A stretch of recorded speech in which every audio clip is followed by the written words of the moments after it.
Quand j'étais plus petite, on m'a vachement dit que je m'habillais comme un garçon alors que j'étais une fille et que justement il fallait que je m'habille comme une fille.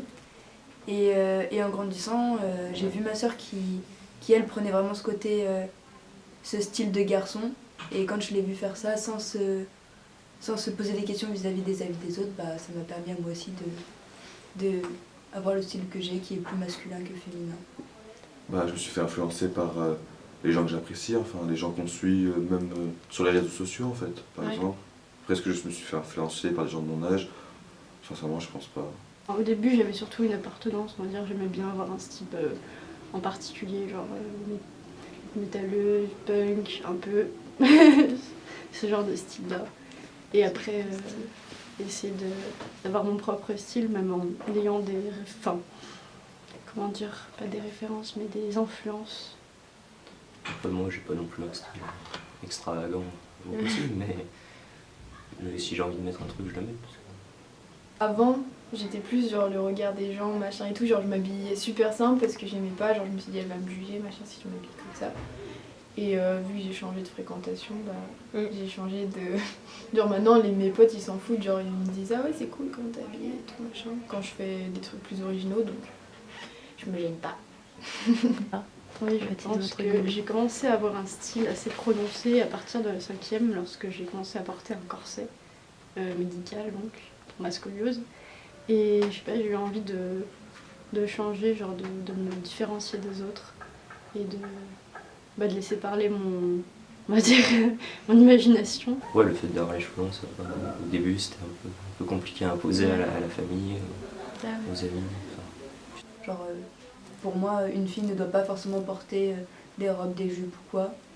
Mais la société dira qu'elle est masculine, tu vois, si elle fait pas ça. Ouais. Qu'elle est plus masculine qu'une fille qui mettra tout le temps des robes, qui mettra des décolletés, des trucs moulants, des trucs comme ça. Ouais. Des fois, tu te prends d'affection, genre ouais, t'es gothique, qu'est-ce qu'il y a? J'ai déjà entendu des ouais, tu t'habilles comme ça, t'es raciste parce que je m'habille en gothique. Ou parce que ouais, tu vas te suicider, qu'est-ce qu'il y a? T'es pas bien de ta vie parce que je m'habille tout le temps en noir. Dire que je vais à un enterrement, je sais pas. Au milieu du collège, les gens ils ont commencé à me dire ah ouais, mais t'es grave maigre, est-ce que t'es anorexique et tout machin. Tu te fais traiter de sale pédé. Que ça soit une blessure physique ou morale, c'est quelque chose d'inacceptable, tu vois, mais je pense que de toute façon, toujours les enfants ont été très méchants entre eux, tu vois. C'est vrai qu'on ne devient plus des adultes, tout ça, mais je pense que il reste toujours cette sélection naturelle, entre guillemets, du mouton et du loup, quoi. D'accord. Toujours la même vision dès qu'on sort un peu des clous, on est tout de suite catégorisé, puis jugé. Dès que tu changes, hein, t'as un style un peu, on va dire, hors du commun, les gens ils aiment bien faire des réflexions parce que forcément il y a des trucs qui peuvent choquer, puis moi j'aime bien provoquer, on va dire. C'est quelque chose qu'on voit tous les jours en fait. Bah, au début ça me blesse un peu, parce que c'est pas... Oui, c'est tellement con que... Voilà. Bah, je pense que le regard des autres n'est pas important, mais d'une autre manière, il est assez primordial. Enfin, le regard des gens, c'est ce que pourrait penser quelqu'un qui est extérieur à ta vie, ce que pourrait penser de toi en fait.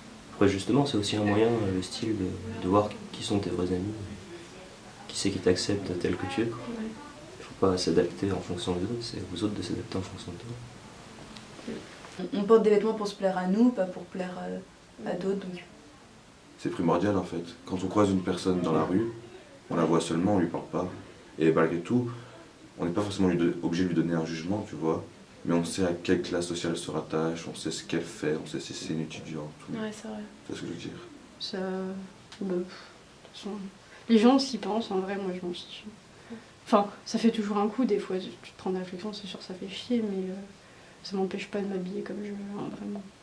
Toute cette époque machisme qu'il y a eu avant, avec ces garçons qui faisaient l'ordre et tout ça. Bah, j'ai envie de dire que, je sais pas, on a changé, tu vois. Qu'on a...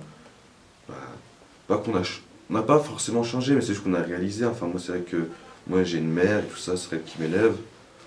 Je sais ce que ça fait, enfin... Je sais ce que c'est que, bah...